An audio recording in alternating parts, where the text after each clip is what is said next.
Now, your host, Ken Broo, on News Radio 700 WLW. So if you're getting older, you know it's not tough, but it sure does beat the alternative. In fact, more than 4 million Americans will reach the age of 65 this year. Overall, about 1/3 of adults 65 to 69 have jobs. That's up from less than 1/4 in 2000, and 1 in 8 people who are retired plan to go back to work in 2024.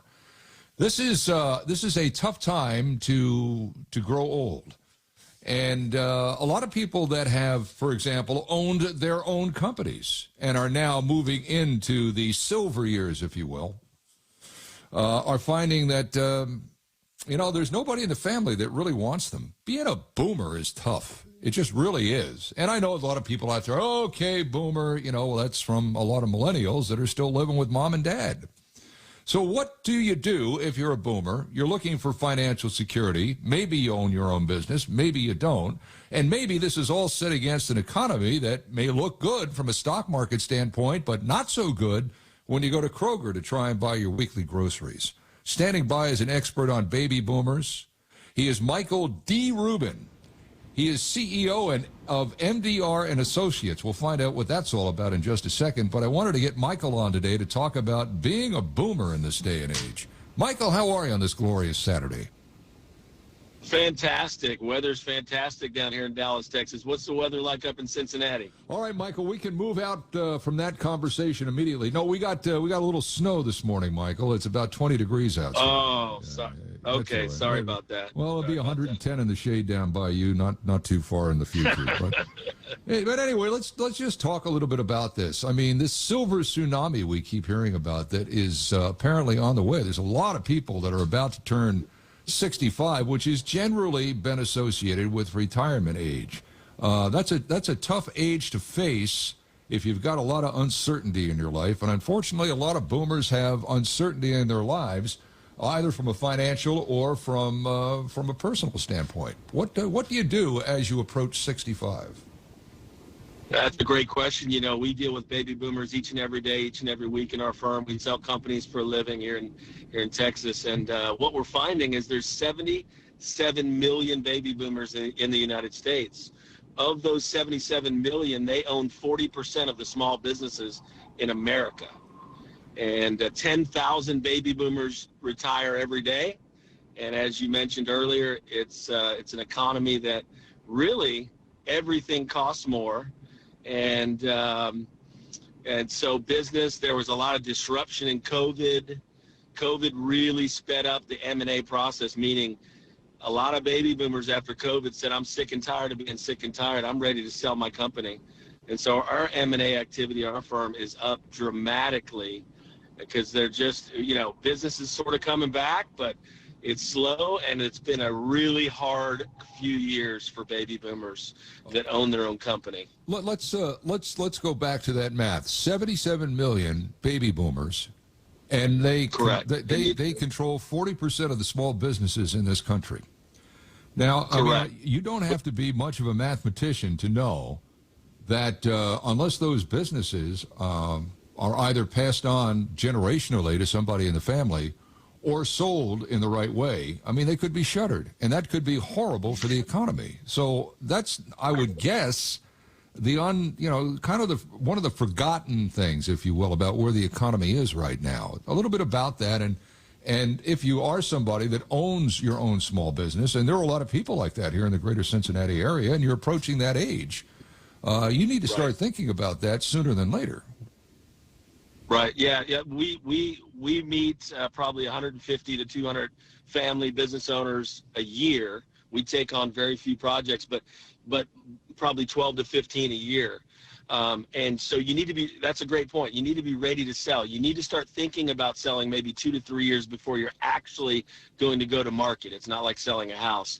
Financials need to be prepared correctly. You need to meet with a qualified M&A firm. I'm sure there's plenty of them in Cincinnati, but very few business owners will hand it off to their son or daughter. I would say less than 3%. So that's a vast minority that are going to hand it off to a younger millennial or even younger somebody, because they're just out of school, that they're not ready to hand that off, and they need to take chips off the table. Much of the time, the business owner's net worth is 70, 80%.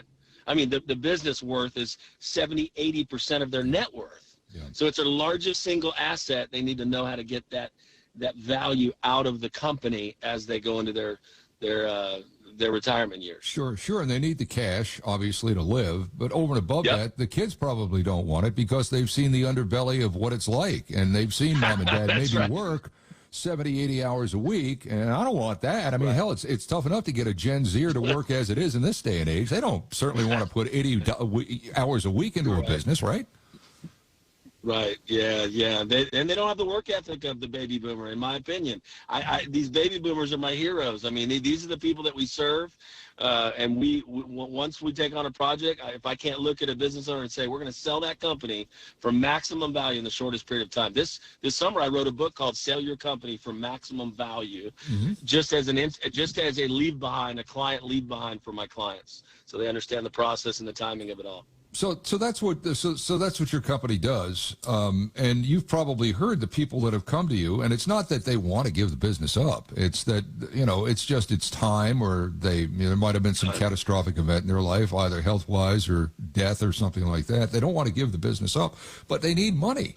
Everybody needs money. Look, when you're on a fixed income, and you're watching inflation, and everybody, as you well know, is saying, hey, inflation's at 3%. Well, not really. It's compounded. It's at 3% up 3% compared to a year ago, which was up 8% compared to a year ago, which was up 13% from a year ago. So you get to a certain age, and you're finding that what you were saving for, or what you thought you were saving for, the dollar amount really doesn't cover what you thought it was going to cover. And that's why these people need money. They got money to live.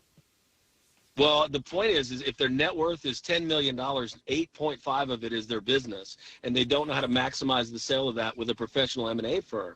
They just don't know how to do it. A lot of them don't know they could even sell their largest asset. It's a one-time of a lifetime sale. It's not like buying a car, buying a house. You need to prepare for it a couple years before. You need to hire the right M&A advisory firm and go through that process. It's a daunting process. We try to simplify it, and that's why I wrote the book about a 10-step unique process here at our firm. It's an interesting line of work to go in. I'm just wondering why you chose that line of work. I'm sure it's financially lucrative, but I mean, why that line of work? It sounds like you probably could have gone anywhere in real estate. I've always been kind of a top salesperson for the last 28 years. I'm 53 years old. 15 years ago was the worst time to start as a business broker, M&A advisor in probably 100 years. Banks weren't lending. Multiples were at rock bottom. But I found it interesting to go defend baby boomers, defend people that are generally 20 years or so older than me, to get the maximum value out of their largest asset so they can slow down, smell the roses, take some vacations, play with the grandkids, and finally reap the benefits of working in a business for 20, 30, 40, even 50 years. That's why I'm in this business. Yeah, good for you. And again, your book is what? What's the name of the book? Where can we find it? If you go on YouTube, it's the best way to find the show. I actually have a show, a podcast, and a radio station. We're doing a radio show. But if you go to YouTube, put in Sell Your Company for Maximum Value. Sell Your Company for Maximum Value. All the episodes in the show kind of walk you through. If you're a baby boomer, we give you all the information, everything we've learned in 15 years and 225 closed transactions. Well, I would not be surprised if you piqued a lot of interest here in this area of the country today, Michael. Good luck with the book, and thanks for a little enlightenment on this subject. We appreciate it.